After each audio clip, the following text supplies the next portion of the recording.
people.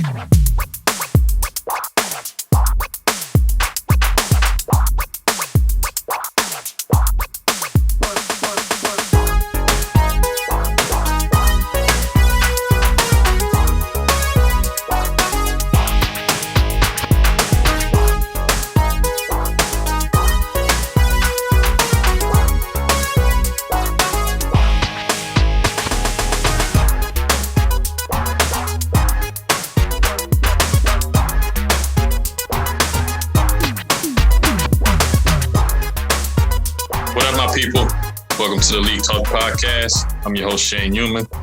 Joining me on this episode is former Major League utility man, Mr. Delwyn Young. DY, what's going on with you, man? How's everybody doing? What's good, Shane? Thanks for having me. Oh, man, appreciate you, bro. I know we're supposed to do this over the summertime, but, time wouldn't allow us to get in and record the podcast, but got you now, bro. So it's a pleasure for you taking the time out to chop it up with me about your Major League career. Well, it's good to always have a little bit of locker room talk, man. I'm glad we could spend some time. I know last summer kind of got out of control on us real fast. Yeah. Good summer overall, man. Got to finally meet you and chat with you that summer. We met a few years back, I think in 2019 at the winter meetings, but hustle bustle deal. Was able to say what's up and keep it moving, but finally got a chance to not only get to know each other, but work together, man. And I can say I learned a lot from you this past summer in the MLB Draft League, bro, just from sitting down on those chairs and talking about the game, having a few laughs and tripping out on some of these kids and what they do. Likewise, man, that goes the same. I mean, I think that's baseball and all. We both got through a career path because we were, like we were recently talking, we kept adding. And I'll never forget some of the stories of how we learned some stuff this summer, Yeah. and what the kids taught us and everything go from there and what we taught them and just tried to find the middle of it. Definitely, man. Definitely was a cool summer, even though it might have started off a little rough. Things kind of smoothed out, man. But, we're here to talk about you and your journey to the big leagues and, your time in the big leagues with two teams, the Los Angeles Dodgers and the Pittsburgh Pirates. Man, but before we start, DY, bro, you're the only dude I know from LA that hunt and fish, man. How'd that happen? Man, my family's from South Carolina, so going back there in the summer times or in the fall, whenever we got a chance. And then actually once I started playing pro ball, that was one of the things that got me away from the game in the off season. So actually, by playing pro ball, I got more into it. Yeah. Need that hobby to get away from that everyday grind and you being an everyday player, moving around the field, most notably playing second base. But as your career went on, like you said, building and things of that nature, you started playing different positions. And, man, you never know what glove you needed to grab on a particular day, which helmet, because you were a switch hitter. Mm-hmm. So, you had to definitely keep yourself sane, and fishing, hunting, doing all those things helped out big time, man. But obviously, you had much of a, I guess, structured path in a sense because your family is a baseball family. So, most like most of us that played the game, we don't have a whole lot of family members that may have played something that our moms or dads did for us in the summertime to get us out the house. But you grew up in a baseball family, man. So talk about the early years of growing up. Your pops played ball, your grandpa played ball, you had an uncle that played ball. Everybody played at a high level.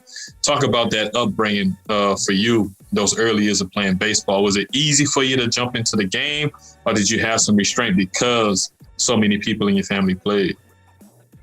To be honest with you, man, like we've talked multiple times about how I've started baseball, and I don't know if I liked baseball. I don't know if it was natural to me or I just didn't know any different.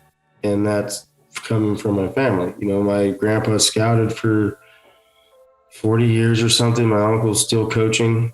My dad played and coached too. And here I came along, it's more, touching on the family point between you and I mean, it's like us taking my daughter, like Ashlyn, to the park, or to the cage. Will she know any different? So I didn't really resist it because it was a place of fun for me. Coming up, chasing my grandpa, uncle, or my dad, I ended up not playing Little League until my first youth team was in 7th grade. And then I went from there. But so up until 12, that 10, 12, something like that, that you're middle schooler. That I tell kids that nowadays, and they're like, wait, what? You know, you talk to a 10-year-old and they've had an 8-year career. You know, I myself didn't play on a team. I didn't learn all that. So I guess essentially, you know, like you said, I was structured in a weird way. I guess I was built by fundamentals because it just was plain repetitive practice. You know, I wasn't in a game, but I had the team atmosphere from the locker rooms or the clubhouses or the dugouts from wherever one of my family members were, you know, and it brought me to this path. Yeah, that's crazy. I mean, you were getting so much that most kids don't get in those early years. You know, sometimes you just go out there and play for fun, and you were having fun because you're around some pros. You're around guys that could really play. You know, coming up with your dad and being at the games, being in the clubhouse, so on and so forth. So you were getting those gems at a young age that helped carry you through your whole career and now your coaching career, because you are coaching and doing a lot of things in the game still. It's crazy though, but it makes sense that middle school was that time that you started playing organized ball. You was already getting that foundation, whether or not you was playing in games. You said you were getting that good practice in. Being on the field, hitting balls, fielding ground balls, fly balls, so on and so forth. So when you stepped on that field for the first time, putting on a uniform where you were going to be part of a team, playing against another team, how was that? Did you hit the ground running, or did you have a lot of bumps in the road early on? Man, it changes because I love you, I'll be honest. I was terrible. I was nervous. My hands were clammy. I remember I was a Texas Ranger at Palmdale Little League, and I played shortstop, and from what I remember, I could field, but what it took most of my career to figure out was how to throw. Yeah, you know, you're still figuring that one out. Yeah, still trying to figure it. Now I know how to move my feet, you know, and go from there. But those simple mistakes have just, for me, I guess when I look back at it, it's just the growing pains, learning mistakes. You know, we're all going to, like we talked this summer with the boys, we know that this game's just about mistakes. So that was just the starting point of my mistakes. Like I could hit. I remember there wasn't a fence, and I don't remember there was an outfield fence, and I don't remember how many balls I hit out there that I had to run for a home run. And then again, I could also remember how many balls I threw over the first baseman to the dugout.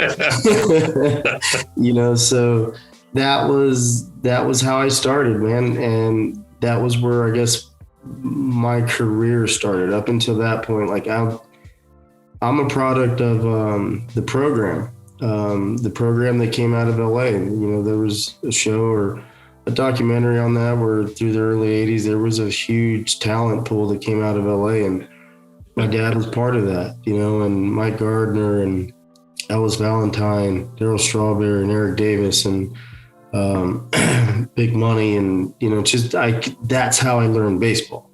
You know, those guys being now what we would call it, or even then, they're bat boy, you know, and they'd go to the park and they'd work out with each other and play catch with each other and hit ground balls and throw bullpens and, you know, and afterwards talk about it, you know. So not knowing what I heard then, I think played a role the older I got, because it was like, I've been here before, I've done this before, but why? You know, so taping, like here's something simple, taping my bat, you know, to knowing to have going into one of my first spring trainings and knowing to bring my old cleats with me, because they were already worn in. So I didn't have to start with spring training with new cleats. I had my feet hurt, you know. So I remember one of those guys saying, man, I forgot my cleats last season. You know, I had to go through spring training with new cleats and my feet hurt, you know, so just little stuff like that where you don't know whether it's a big deal or whether it's a bigger deal than what you think it is.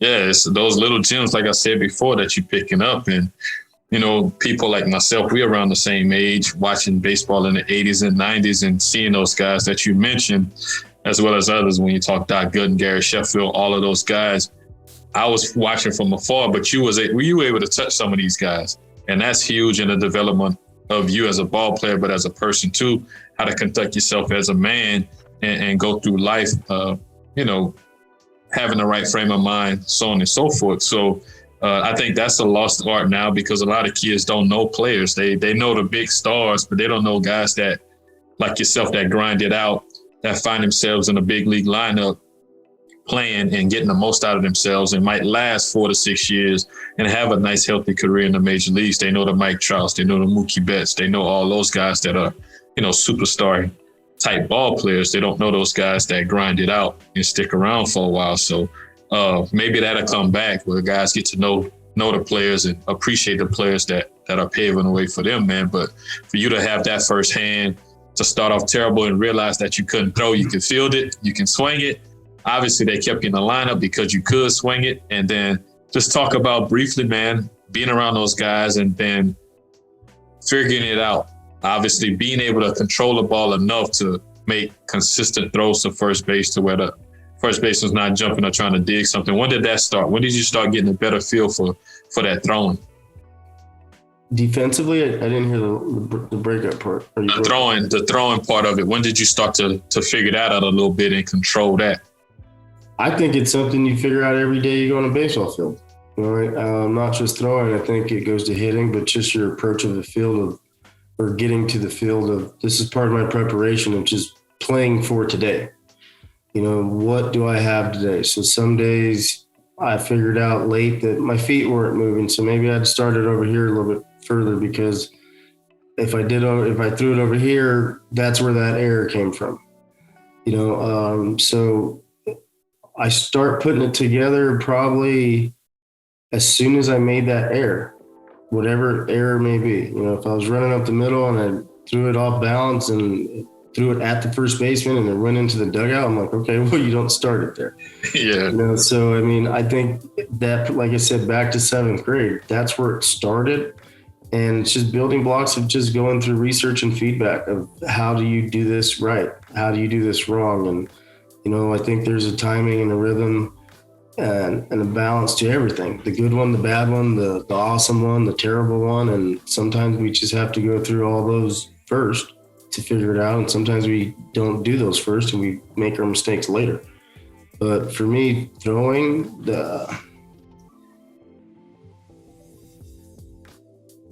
I would say when I got to AA, I had a year in 2004 that it was my best, worst year ever offensively and defensively, not necessarily numbers wise, but it was more so, or it was numbers wise and more so, and mental stuff that I learned.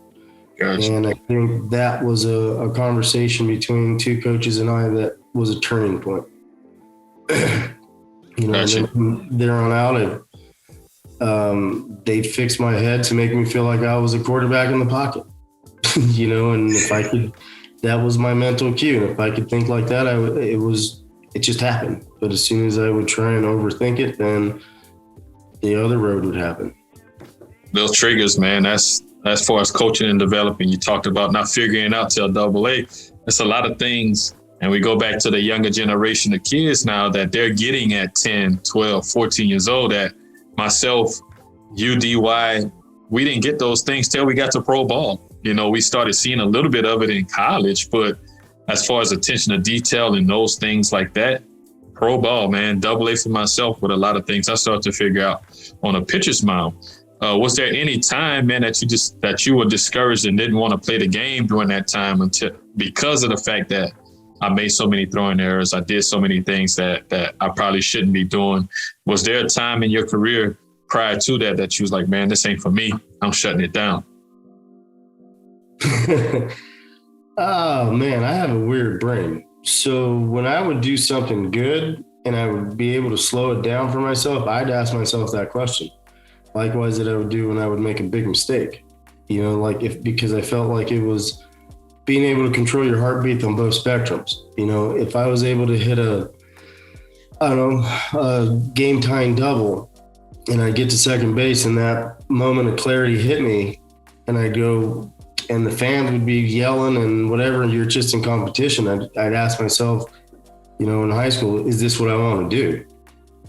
Like, that felt good, don't get me wrong. And yeah, I won at that point, but is this what I want to do? Because if you don't do it again, what's going to happen?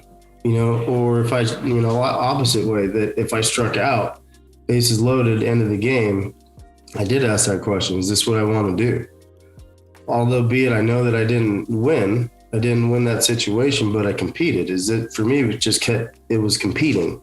It wasn't winning or losing the situation. I think that's part of learning, but it was more figuring out what I wanted to compete in, what I felt I was good at excelling in. Not just, I knew coming from the family that I did, and the other part that they don't get credit enough is the moms. So majority of the moms in my family have something to do with education, whether a teacher or nurse or something along those lines. So my family helped me understand from a young age that failing is part of life, and succeeding is part of your failure. So, but what do you want to do? Where do you see yourself succeeding and failing? So I tried other things. I was almost a fireman X amount of times. I still try things. I think you should try things to see if you have that fire, that competitive nature. But being able to fail and then being able to succeed, what I liked about baseball was that I was good at failing. Even when I was bad, I really wasn't that bad. So that kind of kept me going, opposed to I felt like because I was there, the success was going to happen. It was just, how did I get through those failures? I mean, pitching and hitting is different, but, man, run into like, this is one thing I tell kids, don't count numbers, but when I would know this one for, 48 slump, oh my God, yes, absolutely. You ain't got no choice. Nobody wants to be out there like that play. Like, that's disrespectful.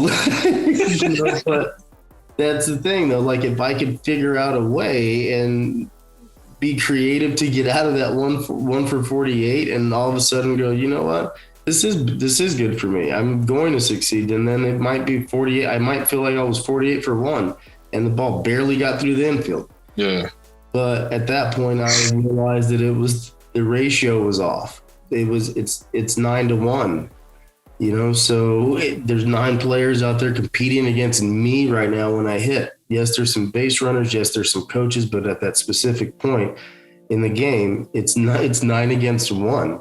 Yeah. So once I figured that out, I said, oh man, this can be for me, because anything, like I said, that's what triggered my mind into, I guess it's maybe reverse psychology of going, it's 9-1. Like, who fights against 9 people? One against one person in their right mind. But if I fail, as offensively, and I hit a ball hard, and somebody's standing there and they catch it, like, baseball's weird. I still succeeded.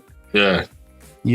So I don't know. Like I said, it took a little bit of wrapping things around in a circle for me to figure out that this was what I wanted to do competing wise.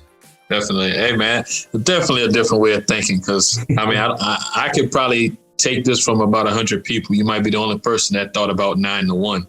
I, for sure, didn't think about it being in that realm when you're talking about a hitter stepping in the box and he's up against the other guys on the field, the law of average, things of that nature, that it's a good chance you're not going to succeed when it comes to getting a hit, because it's all these guys that's playing against you that can spoil it for you. So definitely a different way of thinking, man.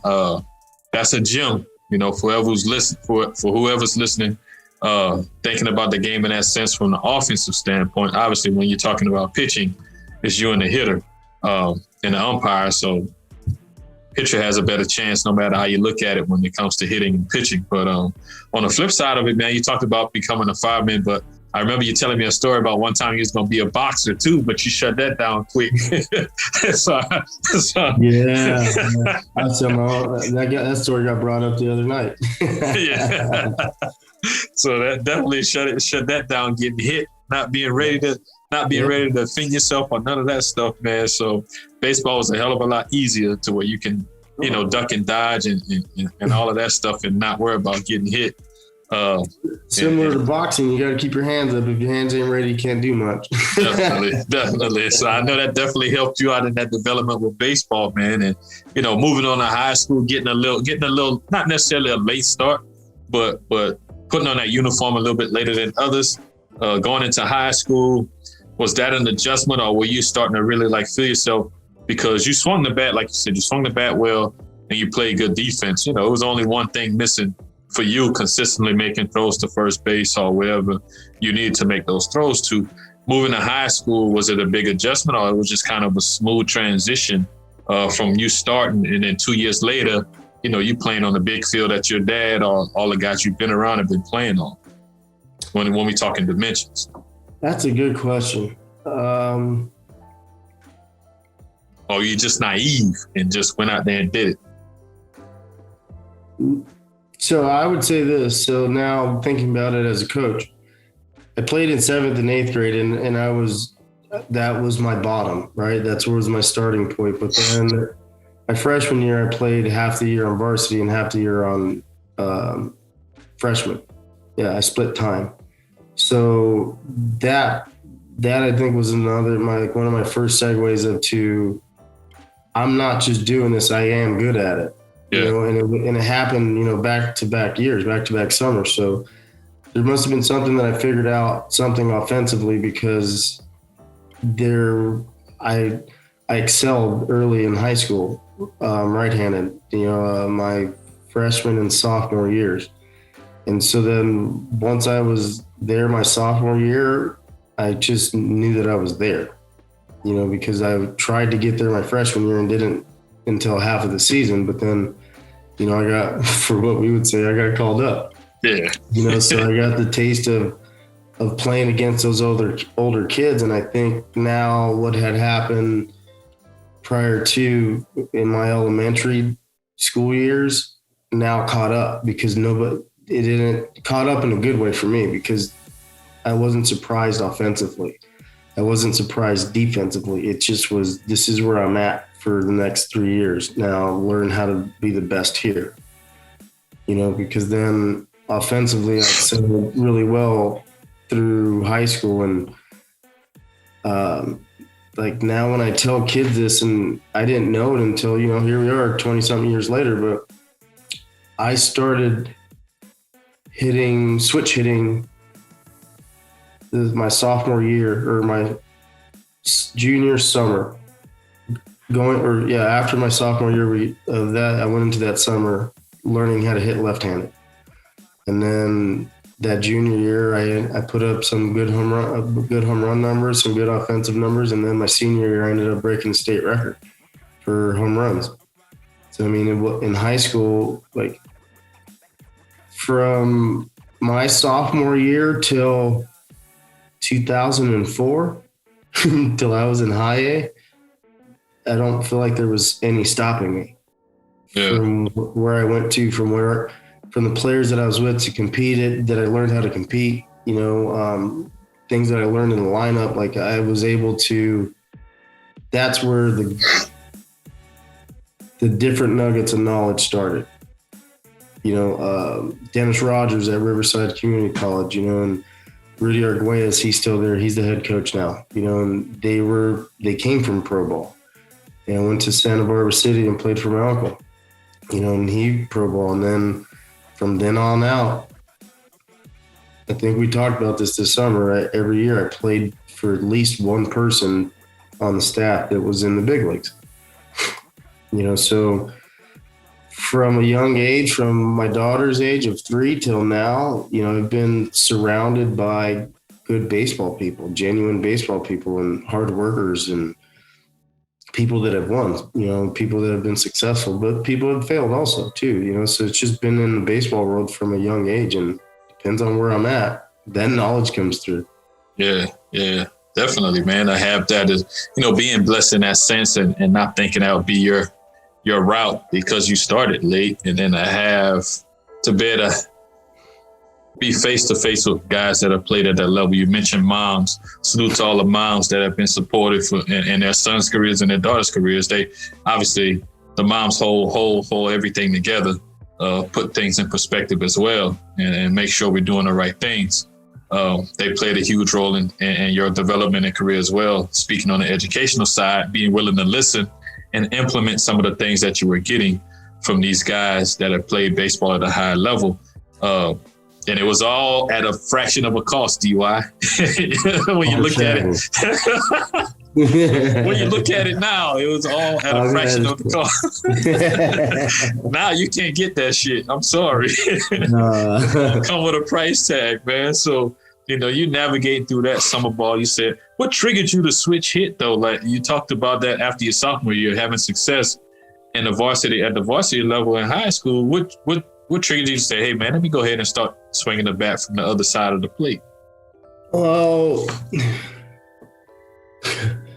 my aggressiveness in football, believe it or not, because the examples were there. My uncle switch hit, my dad switch hit, but believe it or not, I didn't want to hit left-handed. Yeah. And so the reason I bring up football, I only played my freshman and sophomore years, but after my sophomore year, my dad was like, you're not playing football next year. And I'm like, we had our conversation about it. And then after this, he was let me see, it was somewhere during baseball season, I started thinking about football, and and then he said something like, no, I was serious. You're not playing football this year. So now that conversation became an argument. And he said, I got something for you. So what do you got? I hope it's a new car. Yeah, right. But he said, you're going to learn how to hit left-handed. And I'm like, what? No. And we didn't go revisit that conversation for a while, and finished my sophomore season, just start practicing whatever. And I would do it here, hit in the game, never in the game. I get to that one. So never in the game, just did in practice. And that summer, which would have been the summer of 99, 98, one of the two, I went to area code games.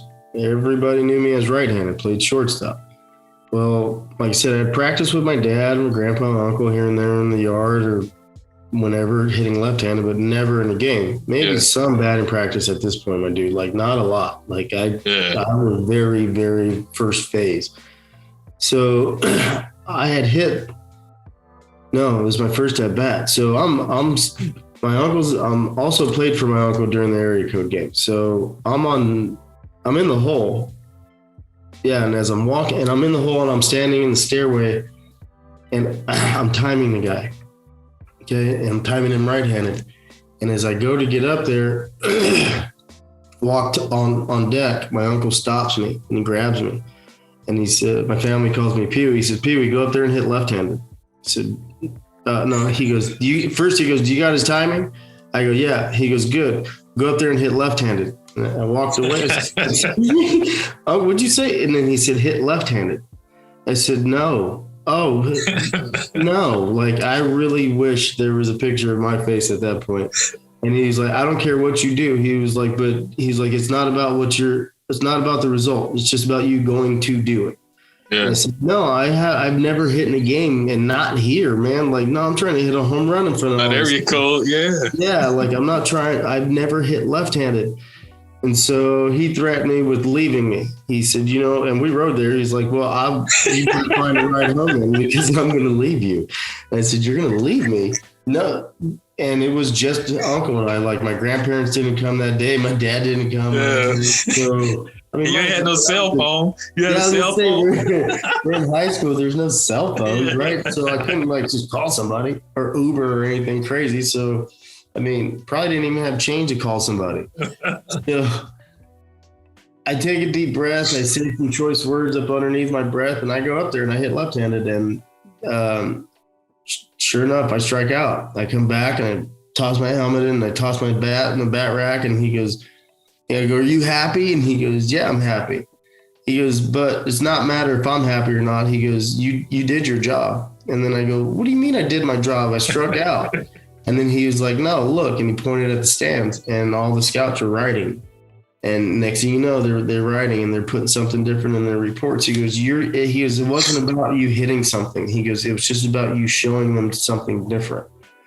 And he's like, if you show them something different, you can do something special.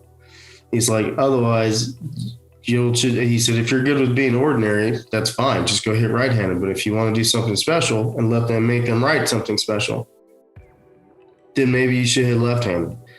And then that's kind of how it took And then that was like the conversation stuck in my head the rest of the summer. Can I do it? Can I do it? And then back to, is this what I want to do? Do I want to?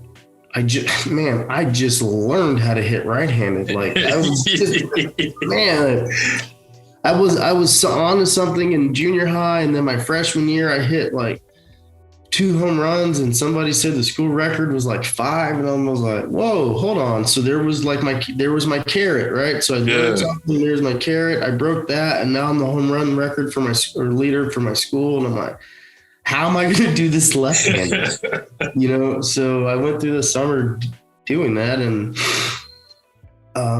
that started me hitting left-handed, and learning and failing from swinging and missing and doing all of it.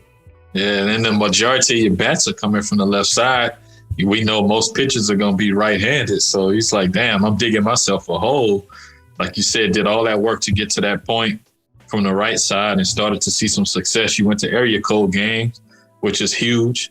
Now we have a lot of different showcases, but area code was the thing. And it's still pretty much the granddaddy of them all when you talk about high school sports.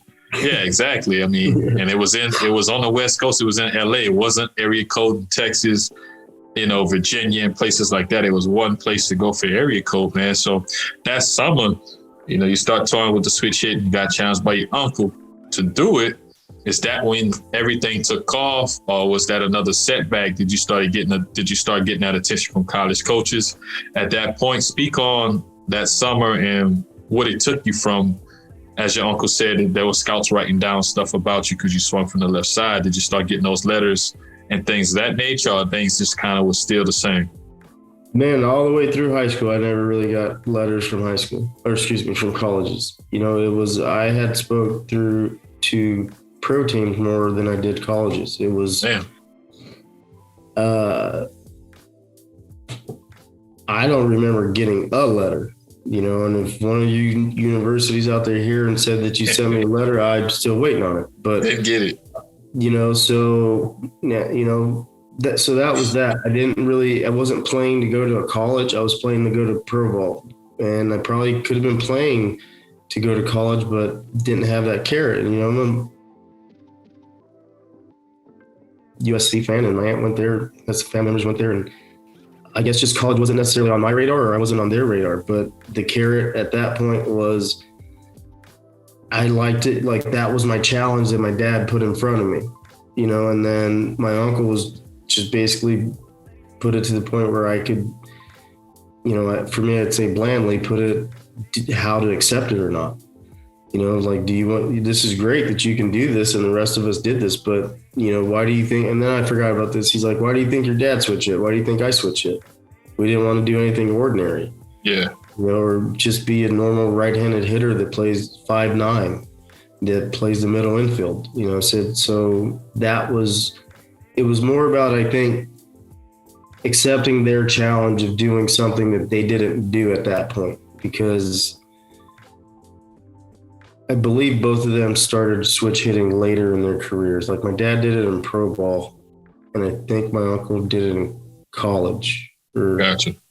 Yeah, something like that. So yeah, my dad did it in pro ball. My uncle did it, I believe, in college. So, I guess they put their heads together and they said, well, let's try it, one before us, or turn before when we did it. And so that was their challenge to me. And that got me through. That was their challenge. And like I said, my carrot was breaking the home run record, a new challenge, a new personal challenge that I already you'll remember this. This is when the Sosa and McGuire was going on. Yeah. And my catcher at the time, he hit home runs too. So my junior year turned into a high school version of that season between Sammy and him. He'd hit one and I'd hit one. I mean, completely different levels, but he'd hit one and talk nonsense, and I'd hit one that caught you. Then I'd hit two, and then he'd hit one, and we just went like that all the way up to somewhere in the teens. So it was fun. And so I think competing with him, back to the competing part, is what got me away from trying to I guess now I would say learn my mechanics, opposed to what I think I was doing then was learning the feeling of hitting, learning the feeling of competing. And at that point in my career, competing at what I knew was the highest level, regardless of the division or wherever I was, wherever my feet were in the box, that was the highest level. The highest level. So I had to learn how to hit. So we would go to LA and play somebody in LA. We'd go all kind of the daily news tournaments, LA Times tournaments, and play different teams. And for me, that was okay. Now I accepted this challenge from my family. Now it's time to go to compete and go from there. And my first at bat left-handed, I struck out. And then the next, I said, I remember we were at Arcadia High School. My first at bat left-handed, I struck out. And Mike Arvizo, the guy that was hitting home runs, he walked by me. I don't know if I was hitting third or fourth, but we were hitting behind each other. He's like, it's not that easy when they're throwing to you during the game or something like that, right? Yeah. I said, okay. I said, yeah, you're right. Next at bat, I remember hitting a ball into the street to right field, and it was my first left-handed home run. I picked my bat up, and I was like, it's pretty easy when you know how to do it, or something like that. 1-0, and that started that year of us hitting home runs. And then, and then I hit a double, and I was like, and then I struck out, and then I was like, okay, well, it's the same as hitting right-handed. It's no different. Yeah. There's that same mistake. I shouldn't have swung at that. There's that swing decision, right? There's that balance, and there's that rhythm. Yeah, you're on the opposite side and your body does a little bit different things, but that vibe that you have in your body, it's still going because you're competing. Now from there, we just took off and just learned by every at bat, every pitch, every game that I was in, to try and get better at both sides of the plate. Yeah, man. Look, we probably should charge for this podcast, man, if we put that out there. It comes with a price tag, because a lot of the stuff that you sharing, man, thinking along the way, you're obviously slowing the game down, whether you realize that or not at the time. But for whoever's listening, the thought process, you're making adjustments, you're looking for one at bat to the next, getting a feel for it, and at the same time, not only compete against another team, but competing and having fun with another teammate. You get lost in that, and that's the moments that you kind of can enjoy and thrive on, and you don't have to think about all the things that are going on around you, like scouts in the stands, like what the other team is trying to do or what they're doing, so on and so forth. You're in that zone, and you're keeping yourself occupied in that zone because you're thinking the game, situational hitting, however you want to put it, what the pitcher's trying to do, getting his timing down, all of those things that I think is somewhat of a lost art now. You have your kids that are thinking in those manners, but nowadays you have a lot of kids that are only looking at the finished product or wanting that end result of getting a hit, stealing a base, hitting a strikeout, from a pitching standpoint, so on and so forth. They don't think about the process so much, or what we talked about timing. Is it a process or result? Thinking along those lines. You challenged my brain a lot over the summer, and then even 2 weeks ago when you brought up that point to me about timing, and had me thinking about it for the longest. But I don't think you get that so much in the game nowadays. But you're talking about that as a high school junior. You're doing all of those things. That sets you apart. Not only hitting from the left side and the right side as well, but the fact that you're tuned in up here. Go through your senior year, obviously another successful year. You get the all state honors, all area, all of these accolades. I'm sure you don't even care about, but you get drafted that summer, right? What happens? Were you signed to a D1 school at the time? Were you drafted and then decide to go to JUCO? Talk about that whole process. Well, I don't remember the round. 36 or 38, late 30s. Something they don't have no more. It don't even exist anymore. So I was actually telling a kid that in the facility the other day, he didn't make the high school baseball team this year. And I said, well, good news is baseball. I said, there's good news and there's bad news. And he said, what's that? And he said, how do you figure? And I said, well, the good news is baseball broke your heart sooner than it did me. And then he goes, well, what? He said, well, what's the bad news is? I said, the bad news is baseball's got to deal with the broken heart from now on. And I said, so if you really want to compete, here it is. And I said, I'll tell you what I mean. So my senior, and this is a kid here in Texas, and, I still asked him like about home runs and how many home runs are hitting a year and career in different places. I mean, I don't know. I hit 40 something home runs in high school. Was that a good? Is that bad? Set the standard or whatnot. But where I was mentally at that point was I broke the California state record for home runs in a career. That has to get me drafted somewhere high. I didn't think I was going to the big leagues or anything crazy, but just had to put me draft. And I didn't want to be a number one pick or didn't have a value. I just wanted to go play baseball, just get a good opportunity to go. I didn't have any. How about that? A guy who broke the state record for home run didn't have a college come to my house. D1 offers. That's crazy.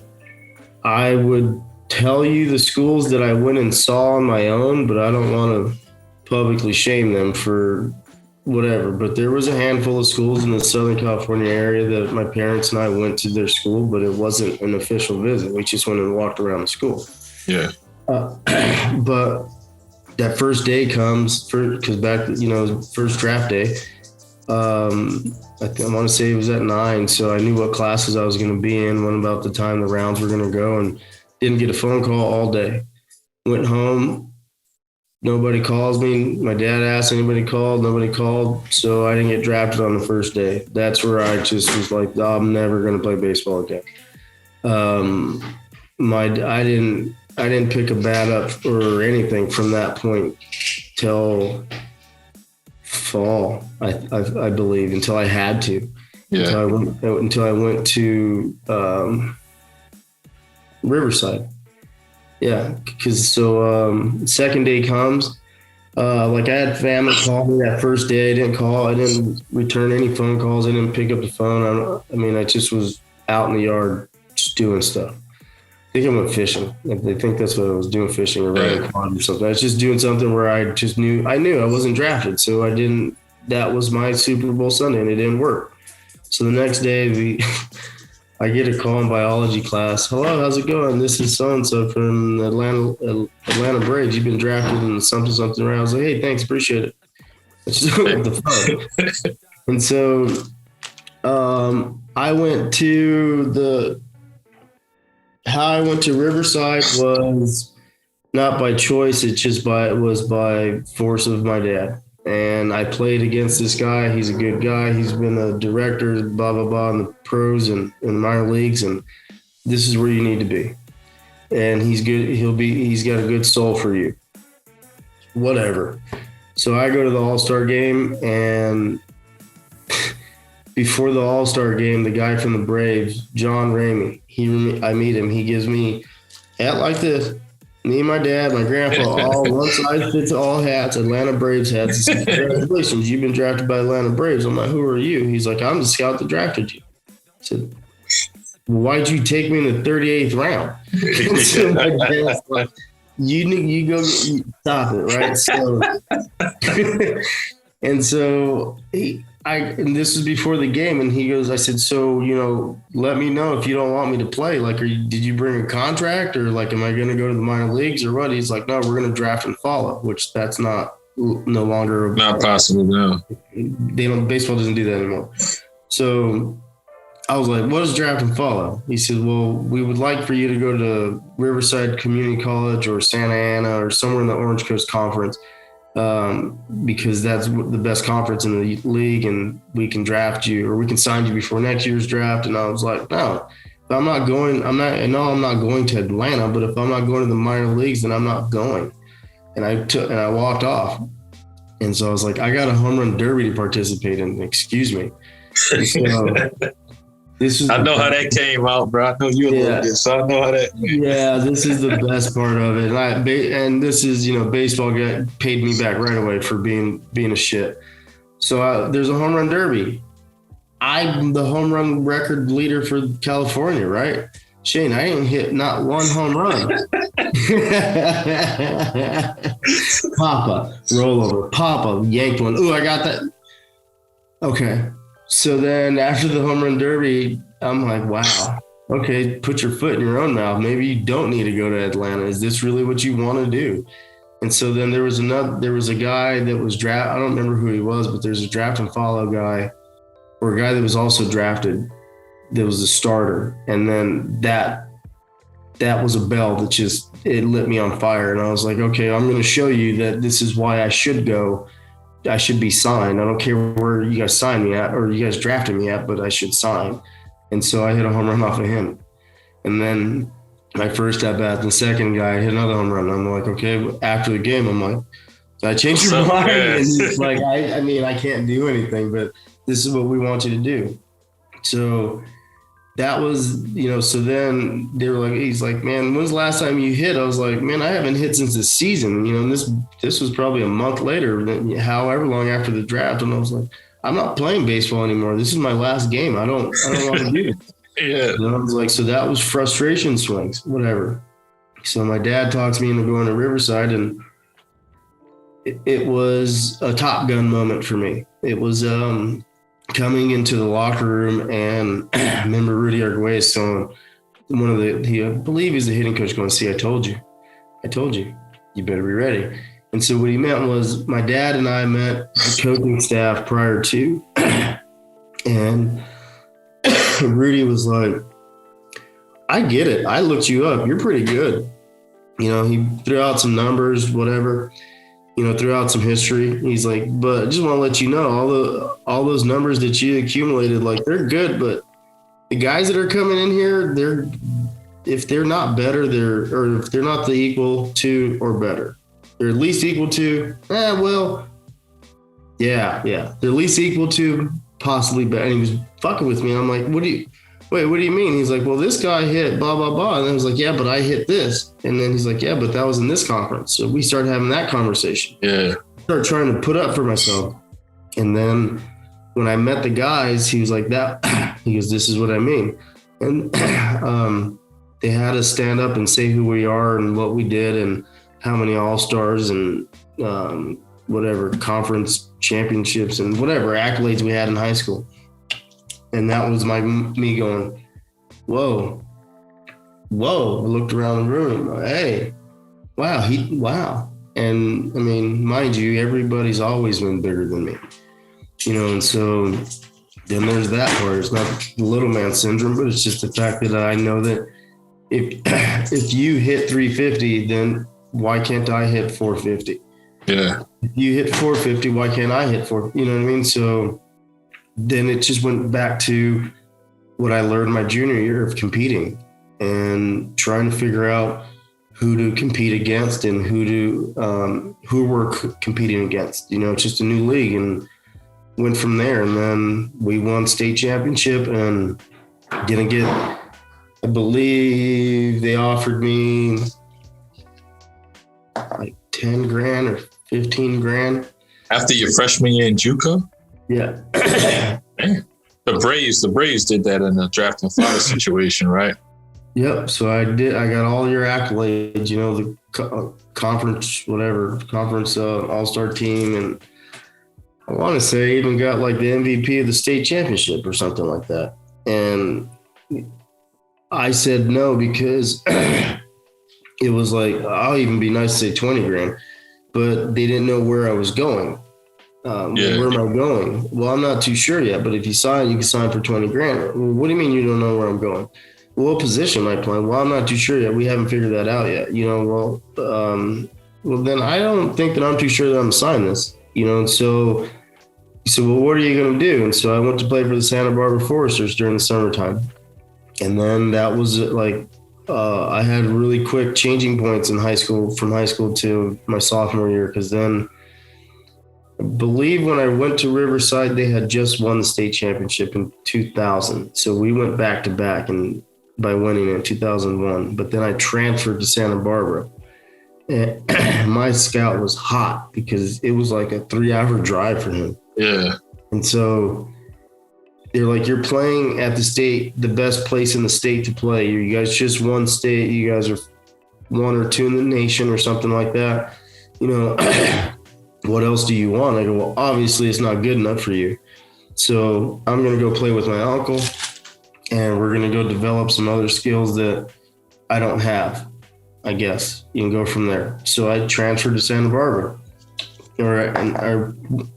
And then, however it happened, they redrafted me again. Braves did. Yeah, in the 30-something second round.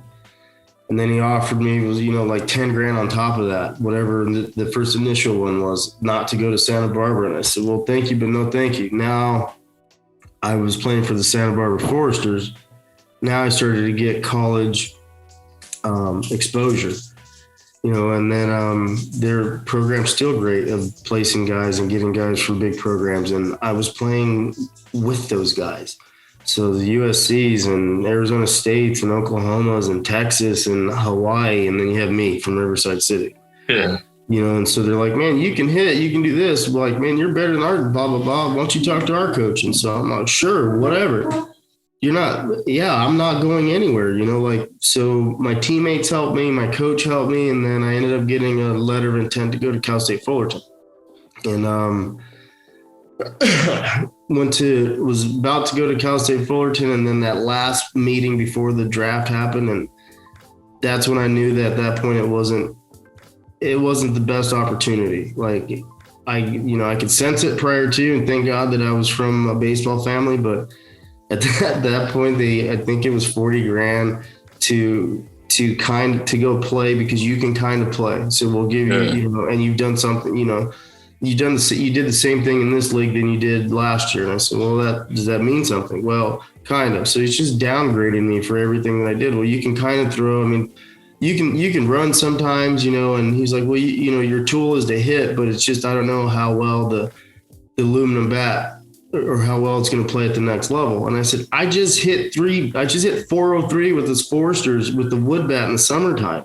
Yeah. Against D1 pitching. So and now I start to lose my brains again. I'm like, you know what, man, thank you, but no thank you. I appreciate it, but I'm going to go to Cal State Fullerton. And I walked out, and my uncle and him talked, whatever. And then a few weeks later, I was doing laundry at a laundromat, and I got a phone call, and it was my scout, Bump Merriweather, and he was like, you got drafted by the Dodgers in the 4th round. And he was like, and he had heard what had happened from the other scout. And so he said, you're going to Great Falls, Montana, and you're playing second. He knew what it was. He knew what it was. Better tell me where I'm going. So that was, and that's a big thing too. I guess we'll go full circle. Bump was also a product of the program. And I shagged for Bump. And then he played for my uncle in junior college. And then I played for my uncle in junior college, and then Bump drafted me, so, and I still talk to him, the scout that drafted me, I ended up being, go figure, his first big leaguer, That's so crazy. It just keeps going as far as learning. And once I got to the Dodgers, then it was a whole nother story, man, then I met all them boys, then I met my boys, and then it was a whole different Top Gun meeting, and it's like, whoa, okay, you excelled to the wood bat level. You're in professional baseball. You're traveling now. You're playing under night lights every night. Who is James Loney? Who is Russell Martin and Andrew Roach? And and now you get acclimated to, what we know is pro ball, and learning guys from, like, hey, man, my family's from South Carolina, but I've never met anybody from Kentucky. Or, I didn't know anybody. My mom's Latin, but I didn't know any Dominicans. And Joel Guzman was my shortstop for 5-6 years. Loney's from Texas, and he's my first baseman, same amount, something like that. Kemp's from Oklahoma, and LaRoche is from Kansas, and Brockton from Georgia, and Hammis is from Iowa. And you put us all in the clubhouse of, we were the best ones of what we did. And now how do we do this? Definitely. And then you got Russell Martin from Canada. Russell from Canada. You got guys from everywhere, man. You talk about that, obviously. throughout your whole life, you've been prepped for it, being around those guys.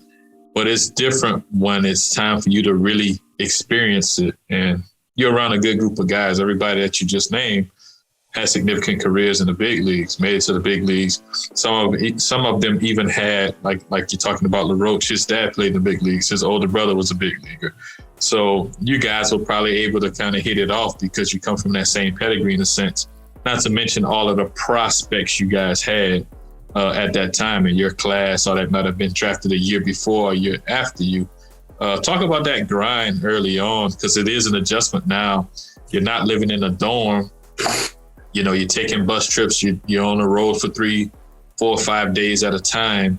What type of adjustment was that for you, your first crack in the minor leagues? And then when or how did you find your stride and really able to really dive all the way into being a professional baseball player?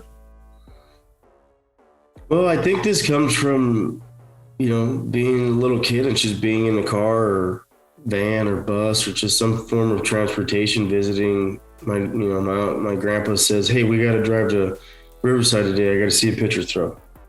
Get on the bus with my uncle and not know any different. So I don't believe there was really an adjustment for me to be made. It brings a smile on my face saying it. It was more like, yes, they painted this picture. And here it is. It's time to go. So it wasn't.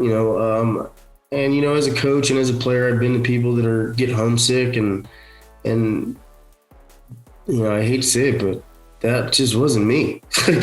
I'm with you, bro. I never felt that either. No, I didn't. The adjustment for me, I'm a process guy. So the adjustment for me was just actually learning the geography of where we actually were. Yeah. And the culture of where we're at. You go from one league to the next and it's different, but now it's weird how baseball, a locker room breeds I feel like a good locker room breeds a baseball family. And to go play, you're from Louisiana. So, I never played in Louisiana, but say that's where we were our first year. And I'm like, hey man, what do you guys eat around here? What's the good places to eat, or, where should I stay away from? So I leaned on the culture in the clubhouse to learn what was going on and make the adjustments to just know that, man, every time we go to Billings, I need to take a jacket. It wasn't necessarily, I would say it was like daily adjustments opposed to really making a big life adjustment, because I think this is what my life had been structured around. So I still say this, if you give me my backpack and my baseball bag, I'm fine. Good to go. Yeah, I'm good. I need something on ice chest. That's about it. An ice chest, but then all my lunch and all my road stuff is cool. And, and that's something I learned over the course of travel. It's just getting in and being comfortable. I would say the biggest way to adjust is getting comfortable with being uncomfortable. Yeah. Just learning how to be on a bus for 14 hours. Hell yeah. It's not an adjustment. It's just learning, right? Learning what's open after the game in this one city. We ate at Perkins, in this city. So what about Perkins has to be open in this one, and it wouldn't be. It's just daily adjustments of how to live on the road. No doubt. Yeah, that's huge, man. I mean, you talk about all those things, learning the lay of the land. And at that time, you're doing some fishing. So you have to find the fishing ponds and things like that if you had time to do so on a road trip, but especially at home, you found that out because that was your getaway. You're moseying on through and not much of an adjustment aside from learning what to do, what not to do in certain cities, where to eat, things of that nature. This is in 2002, 2003, your first year or so in the minor leagues, where the Dodgers get drafted in the fourth round. I'm sure you got a nice little signing bonus. You're trending, man. You get to AA. And then in 2006, that's the first time you made it to the big leagues. Less than 5 years, you talk about big league you talk about average time it takes for a guy to get to the big leagues. They say 3 to 5 years. Obviously, some guys make it a little bit quicker. Some guys, it take a little bit longer time, but you are right in that range of 3 to 5 years. When you're talking about the time you signed to your debut in 2006, did you feel at any point in the minor leagues, let's say from AA on, did you feel that you were close, or did you still feel like there was still a lot to be done in order for you to make it to the big leagues? As long as I had a uniform on, I was close. Was close. See, different mindset, bro. Different mindset. It didn't matter for me. So for me, I conquered the hill that I conquered to become a Dodger that's what I needed to conquer, was the draft. Like I needed the first obstacle, I should say. The first obstacle I needed to conquer was signing. I didn't necessarily care where it was. And, thank you, baseball gods, for it being the Dodgers. It was somewhere, it was home. Oh, yeah. And most people from what I understand, can't play at home. And I don't understand. It's home. I'm comfortable. So being a Dodger, going through the minor leagues as a Dodger in a weird way just made me comfortable, because regardless of whether it said Dodgers on the jersey or not, I knew I was a Dodger, which meant that I was just home. So it's just mindset, right? So now I have to show you how we play baseball in LA. I'm show you. I was raised as a Dodger. My grandparents lived, 3 miles, less than 5 miles from Dodger Stadium. So being a kid in the stands and hitting beach balls and eating Dodger dogs and doing the wave, and like that was my ultimate care. I didn't care where I was in the minor leagues, because I guess I knew from my family that the old saying, you're only a phone call away. Yeah. So each year, you asked a second ago, when did I try and go deep into this? After my first year, I was shown early success, team success. So my first year, we won the Pioneer League, and man, I made a lot of mistakes, and I was like, wow, if I can make this where it comes from being bad at being good at being bad. If I can make many mistakes and we're the best team, I didn't even have my best year. How do I get? And after that year, my dad asked me how, and I ended up hitting 300 on the dot. I was hitting like 299 or 300 before the game, and the coach asked me if I wanted to play. And I said, "No, it don't matter to me. Sure." And he's like, well, you're getting 300. And I was like, okay, and? And so he's like, well, if you don't get any hits, you're going to go below 300. And I was like, well, as long as I'm in a uniform, I'm going to get some hits. So I'm not worried about getting 299 or whatever, right? And so I said, well, now that you bring that up, if I don't try it, I just stay at 300. And then the hitting coach goes, yeah, but if you try it, you might hit 310. Yeah. I like the way you think. I'll play. I'll try it. Yeah, I'm gonna try it. He goes, you're gonna try it. So first at bat, didn't get a hit, no big deal. Next at bat, didn't get a hit. And then come up and tracks it. My hitting coach is like, do you got it in you? And I said, does a one-legged duck swim in circles? And he's like, yeah. And I was like, I chased. I said I was trying to be too anxious the first at bat, and I chased. I said, he threw me that fastball that I'm too short for. And I said, so a fastball up, right? So I was like, I'm too short for that pitch. And I was like, he's still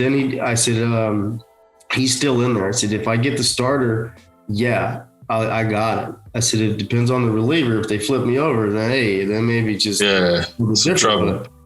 And he's like, so what are you gonna do? And I said, well, second at bat, I saw all three. And I said, this one, I'm gonna wait till that fastball away. And then he's like, all right.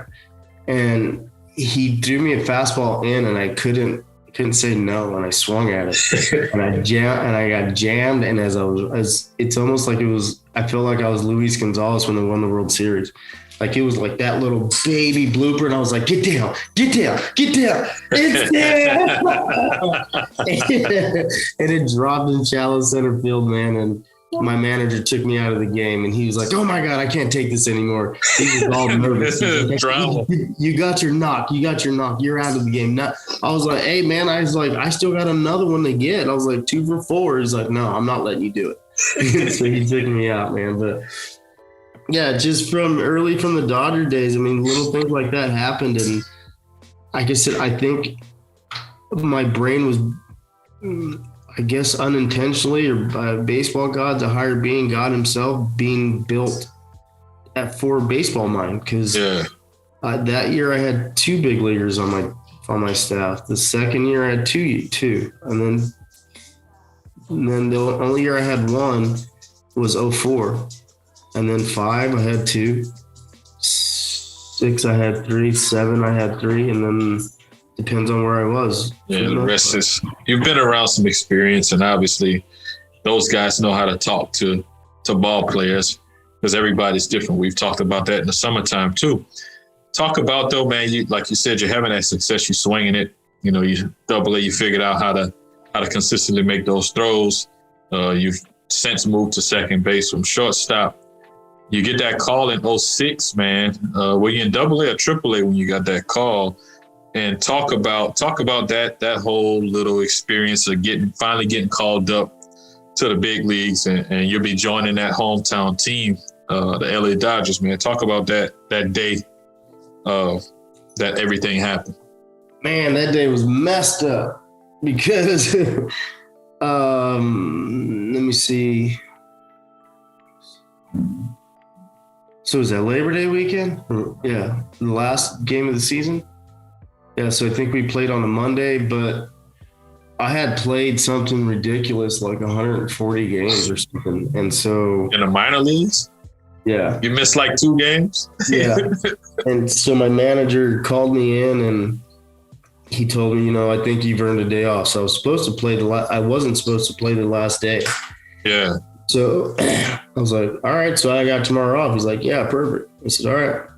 He was, but before you leave, he said, close the door. I said, okay. He said, I'm not supposed to tell you this, and I knew him from, he was all my Dodger time, right? And so he was like, but I got a pretty good feeling that you're getting called up tomorrow. So don't go out there and do nothing stupid. I go, do you know that for sure? And he's like, no. He's like, but don't go tell your family. He's like, don't tell your family, don't tell anybody, because I don't want, my hunch to, break your heart in the event. And he's like, but I have an idea that you might be going to LA tomorrow. So I go out with my family, my sisters, and it's like, I'm excited, but I'm nervous all night. I'm having a good time. And then all of a sudden clarity hits and they're like, what's the matter? I'm like, nothing. We're just having a good time. And finally I was like, because he was the one coach that told me that every rep that we take, it's practice for the big leagues. And then he goes, and so then finally, like throughout the night, it just was settled that I was content with my work. I was content with my practice at that point. Whatever my numbers were, whatever my practice numbers were, whatever I did to write my scouting report, I was content with it. So I felt like it was going to happen. So now I didn't tell anybody, but now I just started having a better time. Yeah. So then the next day, I play. I end up playing, and he calls a handful of us in one at a time, and it was exciting, but I couldn't be excited until I got out of the clubhouse. Yeah. So it's different. It's something that we've all worked hard for, and you're at that it's not double A, where it's not like people get called into the office every day to get called up, right? I mean, they do, some guys get called up from A-ball. Like I said, you're only a phone call away, but majority of the time it's in triple A, and majority of the time is or not majority of the time, but in every level, it's where it's a stopping level for some people. Yeah. So I didn't want to come running out the office like I won the lotto, but at the same time I did, and I was waiting around to see if my boys were going. I was like, who's going? Who's coming? And it was a good, bad feeling because some of us went and some of us didn't. Yeah. But once I was initially home, and I got to talk to my family, like it just, that moment wasn't necessarily surreal. It wasn't necessarily surreal until my first start at Dodger Stadium, which would have been like later in September. Like I had been for what it's worth, I'd been in the big leagues for 2 weeks or 3 weeks at this point, and so, different ballparks, and then came home. But Dodger Stadium wasn't new to me. It was familiar to me from being a fan to the Dodgers at the time did winter workouts in January. So I did my pre-draft workout there, I had did some rehab there during the wintertime. So it wasn't unfamiliar to me. And then next thing you know, I was playing left field. It was like third inning, my dude. And I just like foul ball. And something happened. I looked up. I feel like I missed 3 pitches. I don't know if I missed one, but I was. Yeah. Chavez Ravine, bro. 50,000. 50,000. Vin Scully is up there. This is what snapped me out of it. If I just take my glove off and I just throw my glove over the fence, Vin Scully's going to say something. He's going to say something. And I was like, I made it. And I was like, damn, look at the beach ball. And then that's the excitement. Then I feel like the excitement of being there actually hit me. Yeah. Like it was surreal for a few minutes, for a few seconds as I looked around and I just saw people and, what have you, and then the beach ball. But then, you got to pop back in, Oh, yeah, because it's you now. Like it's you on that field now that's having to produce. The fans are watching you. And to soak it, it's crazy. You were able to soak it all in at that moment, even though you grew up there. You've been on that field so many times, but to see Chavez Ravine, man, you see that 50,000, you see Vince Scully, Vince Scully is up there in the press box. You wearing Dodger blue. You know what I mean? You're on the field with some greats, Kenny Lofton. Greg Maddux was pitching with the Dodgers at the time. A couple of other guys, along with some of your homeboys that you came in the minor leagues with. You're talking Matt Kemp, you're talking Russell Martin. I don't think Loney made it up that year, but you were with a bunch of guys. Jeff Kent was on that team. Yep, Omar Garcia-Parra. Some ballers. Marlon Anderson, Luis Gonzalez. I want to say Gagne was still there. Yeah, he was there because that's the year I got called up in 06 too, and I made a start against the Dodgers in Dodger Stadium late September. Still one of my favorites. Game over. Like, it gives me chills just thinking about it. Yeah. Him, you talk about him and you talk about Trevor Hoffman when he comes out to Hell's Bells. Yep. That make the hair on your arm stand up, man. So you was around some legends, man, some guys that can really play. And you had the nice little change of pace with some of your boys that you came up with in the minor leagues, man. You get that start in Dodger Stadium in left field. When did you get that first knock? Who is it against? The team and the pitcher, you remember? Okay, so I got called up in 2006, right? I believe I got 4 or 5 at bats in that month, but and didn't get a hit.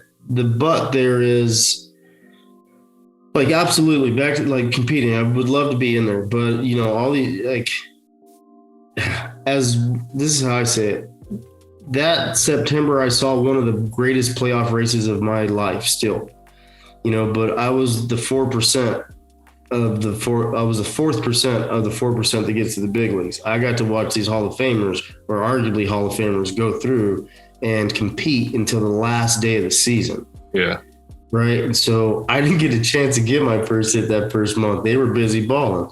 Yeah. So I had to go, you talk about setting somebody on fire. I had to go back to minor leagues, and they sent me back down to AAA in 2007. So then I didn't get my first hit until I think like June or July, because I got called up in the middle of the season against Livan Hernandez. And I remember a legend. It was at Dodger Stadium. We were in Dodger Stadium, and it was, I don't know, it was a 7-8 pitch at bat. And he kept throwing me those wiffle ball changeups, and then the heavy sinker, and then this, and then that, and blah. I just kept flipping and fouling. And then finally he threw me, I thought it was a sinker. And I just ass out flipped at it, and it went right over shortstop's head and in left field. And Tony Clark was at first base. And as soon as I got there, they said, congratulations, Delwyn Young, his first major league hit. And he looked up at the scoreboard, looked at big old tall self, looked down at me. He was like, congratulations, youngster. He said, you only got 2,999 left. Yeah, you only got that many more to go or to get or something like that. And I said, man, I'm on track. Yeah, on pace to get it, man. That's crazy. You know what else is crazy, bro? You got chose against Levo. I got my first hit before my first win, and it was off of El Duque. Yeah, really? Yeah, man, that's crazy. So you spend that time, man. Obviously, the NL West is great. Playing against the Diamondbacks when you got your first knock. That time with the Dodgers, man, from 06 through 09, that's the time, right? Or did it go through 2010? No, I was there till the beginning of 2009. I got traded at the beginning of 9. Okay. You play with all these big timers, and I know, I ain't gonna keep you much longer. We diving into this career of yours that spanned for quite a long time. Who bought you your first suit, or did anybody buy you a suit? Rafael Furcal. Yeah. He was on that. I forgot about Rafi. He was on that team too in 06. Yep. Rafael Furcal. That's what's up. And to be honest with you, I don't know who flipped the bill, but I remember Furcal and Kenny Lofton told me and Kemp and Loney and Russell, maybe somebody else, but I remember them 3 you probably went to that wherever suit store in New York. We went to New York, and they're like, hey, go to this suit store and tell them I sent you. And blah, blah, blah. It's all right. And the rest is history. Go ahead and get something out. Tailor-made probably costs more than everything you got in your closet at the time. No, I just need my backpack. No, that was a bigger adjustment. How to say this? The tire in the big leagues was a bigger adjustment than actually signing to go in the minor leagues for me. Yeah. Because you got to dress, you got to wear the suits on the road. You got to come to the ballpark a certain way. And I'm sure the Dodgers held you guys up to a high standard because at the time, what Joe Torre was managing, coming over from the Yankees. So the Yankee way, I'm sure you brought some of that stuff over to L.A. But you speaking there, you have a grand old time in L.A. playing for the hometown team for almost 3 full years, maybe a little bit over 3 years. And then you get traded over. You go from a competitive team to a not so competitive team, getting traded over to the Pirates at the time, which I think they were, hitting that big time skid. Were you there for the turnaround, or were they still kind of dwelling at the bottom of the barrel when you got to Pittsburgh? Oh, I was there for the bottom. Yeah, I was there too at the bottom, and I left right before you got there. The middle, but Pittsburgh was difficult. Getting traded to Pittsburgh was difficult because of, I did all my time from, 5 years old till 24 in Southern California. Yeah. I think going anywhere else would have been difficult also, but the most difficult part about it is that you just went from the top to the bottom. Yes. And the standard of what the Dodgers held us accountable for was completely different than how Pittsburgh held us accountable. And it wasn't that we didn't have talent, because these are major league ball players, but just structure was different, put it that way. The structure was different. Playing for the fans was different. Instead of playing for, I know it's different crowds, but if it's 40,000 at both stadiums, you're playing for probably, I'm going to say, a quarter of that in Pittsburgh that's actually a fan. Yeah. That is a true blown fan. Like, Pittsburgh taught me true relationships. I got found some great traditional relationships, learned some great things from fans and had a great time in the city, and it was good. And the organization's good. It's just at the time, the structure wasn't the best, and it was a learning lesson that everybody on those rosters at that time apparently needed to learn. It's difficult to lose 100 games, and still go out there Absolutely have every doubt right in your mind that in July you're out of it. In June you're out of it. Yeah, by the All-Star break. Yes. Yeah. And you're hearing the Pittsburgh fans come in there and they're chanting, "Let's go Penguins, let's go Steelers." So it's difficult to play there because the support that's in Pittsburgh, like I said, this isn't for all fans, but it's a great city that gets behind their teams, and they have the tradition and the values of just hardworking class fans, just people in general. But there's only so many of those people, so now, a lot of times I almost feel like you're in Pittsburgh and you're at a road game. It depends on the team you're playing. You play for the Cubs or Tigers or some, a big market team that, generally speaking, that there's more of their fans there than there is Pittsburgh fans. Yeah. But Pittsburgh was good to me in different ways. Like I said, taught me some lessons and came out of it with some genuine relationships and some food for thought. Yeah, definitely, man. I went through that organization too, but as you mentioned, coming up on the West Coast, playing pretty much in the South, even if you were in LA through the minor leagues with the Dodgers, you stayed South. Now you went from the South/West Coast, to pretty much the Northeast part of the world, different way of living. Pirates at the time were going through some transition with some ownership situation, and as well as the GM had just gotten there. I think he got there my last year in 2007.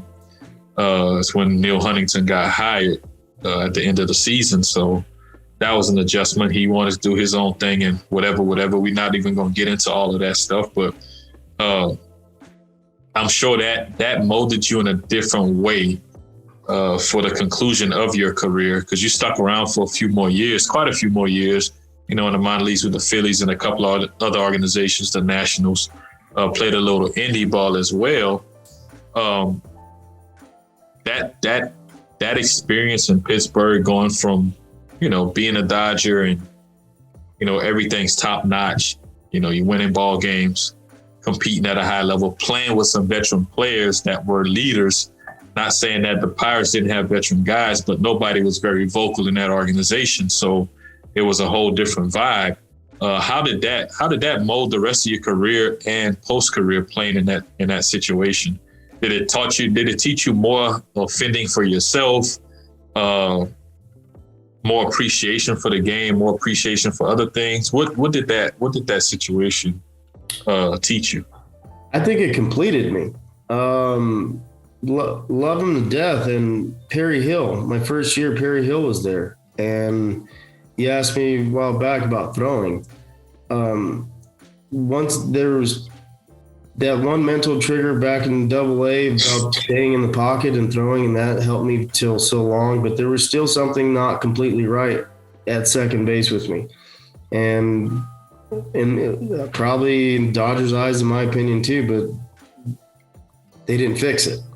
Where Perry Hill fixed it. And I'm a process person, and he ended up teaching me a defensive process that, we went through some of the summer with our players. And once I learned that defensive process, that was the last piece of the puzzle, and I wish that I had ran into him or somebody like him prior to, and maybe I probably heard it from other coaches, the same message, just he was the one that got in there. Yeah. So I learned how to, this is funny to say this, but losing 100 games, but I learned how to play defense. I saw Hanrahan recently, and he was talking nonsense about my glove, and it was a glove that we had when I was in Pittsburgh. And I said, Hey, you can talk nonsense about my glove if you want to. I said, but it broke a defensive fielding record. And he goes, what? I said, yeah. I said, I believe him. I don't know if Hanrahan was there for it, if he was still a national, but you have to look it up. In 2009 or 10, in 2009, we broke some major league record for, I think, like the best fielding percentage for a team that lost 100 games or something like that. That's crazy. But it, like I said, it helped. That defensive part that he taught me just was the last, I don't know how to say it, last piece of the puzzle that I feel like I needed to be able to like go compete now at any level, and it blew my mind that how I got to where I was doing the things I was doing. And it was a no-brainer of what I was doing opposed to what he was teaching me. Yeah. And so I said the time in Pittsburgh was tough. I guess it was just, kind of like the city. It was work. It was time to go put work in. And, like my back went out because I was doing multiple early works, an infield one, and then an outfield one, and then a hitting one. And like you said, what glove and what helmet do I got to wear? And, sometimes I would miss a hitting, early work because I'd be at the other early work. And then they're like, okay, now go play. Yeah. So, but I think that set me up for understanding how to be what Maury Will's comment. It was like I said, he told me a long time before this that you want to be known as a good baseball player, not a good hitter. There's nothing wrong with being a good hitter. There's nothing wrong with being a good pitcher or a good defender or good anything. But overall, you want to be known as a good baseball player. And I think that's when that last piece came for me to learn how to become a good baseball player just in general. Definitely. And, the fact that career ended around 2011, meaning Major League, stuck around the minors for a little bit. And I think that, you were able to pass on some of that knowledge, believe it or not, to some of these guys. Maybe that's still playing now at the Major League level because you were that veteran guy still around in AAA. Still can hit, still can feel, still can do a lot of things, even though you were a little slower because the back started to give out on you a little bit. Play a little indie ball. And then from there, you dove into the coaching side of it. Is the goal to be a major league manager, or what's the goal now for you as far as from the coaching standpoint of it all? Well, I want to accomplish something that I didn't get an opportunity to accomplish as a player, and that's win a World Series. I don't really care the seat I'm in. But over all those years, I've been fortunate to be with people to compete at the highest level at that time. Yeah. Win some championships, losing some championships, and now it's about that. It was about that then, but I didn't get a chance to get that accomplished. So there's one, I can't get drafted as a coach. So sure. You're not really gonna get traded. You can get released and signed, but what's your accolade? And yes, I think it's an obvious choice to be in education, trying to teach somebody something sooner than when you did it, not necessarily what you learned or how to do it your way. It's just, this is when I learned it. So hopefully you learn it sooner than I did. For sure, man. For sure, man. This been a classic one, bro. It's not quite over. I got a couple more minutes. If you got a couple more minutes, but like I mentioned, I got those 5 questions I want to ask you. But before I get into that, man, DY, forgot to ask you, man, you remember the first bomb? You remember the first homer? Who was it against? Was it in Dodger Stadium? Was it elsewhere? Who was the first home run hit against? Manny Corpus, Dodger Stadium.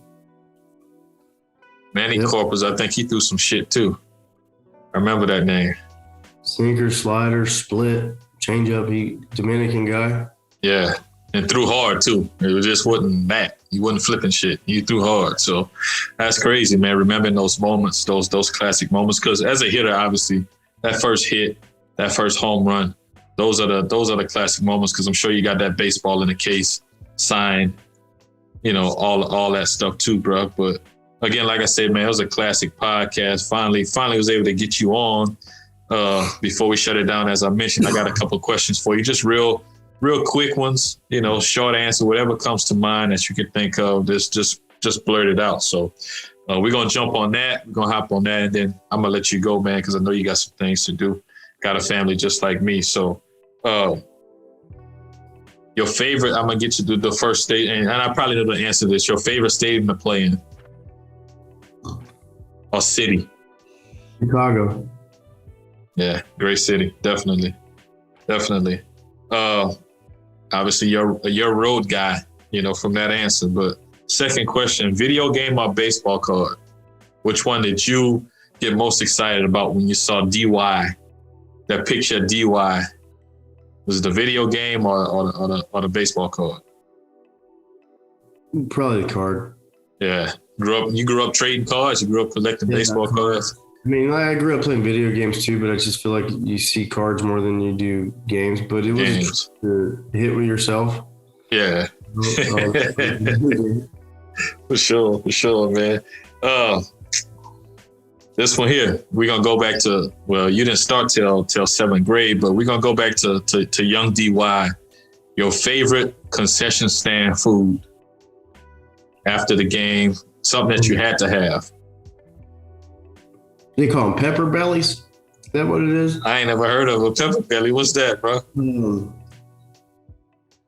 I thought it was called pepper belly. Basically, it's just like chili and Fritos and cheese. Oh, chili Fritos. Chili Fritos. Yeah. Everybody got their name for it. You know, I hear Frito pie, I hear chili Fritos, pepper belly. We got a new one. Pepper belly. Give me a few of those. Fully dressed, chili, cheese, jalapenos. Is it in general or like? We talking about Little League. We talking about youngster. We talking about back in the gap. Yeah, that was it. Because then I started to get smart and just put the chili in my thing of chips. Shake it up. And shake it up. That's what's up, man. I'm a nachos guy, bro. I got 2 more for you. Your most memorable moment of your playing career. What's your most memorable moment? Hitting a home run against Japan and with Team USA. Oh, so you talking about the international deal? You played in what? Which competition was that? It was a qualifying round in Taiwan. Okay. For the Olympics or? Yeah, for the Olympics. So and that was 2006, 7 or 8, huh? I think it was 2006. Okay. That's what's up. Yeah, that's huge, you know, especially Japan being a powerhouse as far as baseball goes, and pitching is their thing. So to do something like that. Yeah. 3-run tank is just what. In that environment too. In that type of environment. You know, you gotta love that. Is our dugout. Yeah, you gotta love that, bro. DY, man, I got one more for you. Favorite athlete of all time. It could be any sport. Or if you got one in a different sport, shoot them out there. Man, it's a toss-up, but the completely different sport, but it's probably Michael Jordan or Kobe. You can't go wrong with either one, man. I mean, being in LA, seeing Kobe come up, RIP to Kobe, man, Black Mamba. And then obviously as a kid, seeing Michael Jordan play, but you were close, you know, up close and personal with Kobe growing up because you lived out in LA. So yeah, you definitely can't go wrong with either, man. And I'm sure that mentality you have to make adjustments to be an ultimate competitor comes from appreciating what those guys did on and off the basketball court and how they got better because they worked at it, man. So DY, bro, I appreciate you again, man, for hopping on the podcast finally and dropping some real gems for some of these youngsters, as well as some of these adults out here that are looking for those things that they need to do or have in order to excel in life, in sport, or whatever it may be. Can't thank you enough, bro. You know, much love, continued success.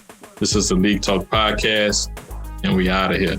All right, I'll holler. Thanks for having me, Shane. No doubt.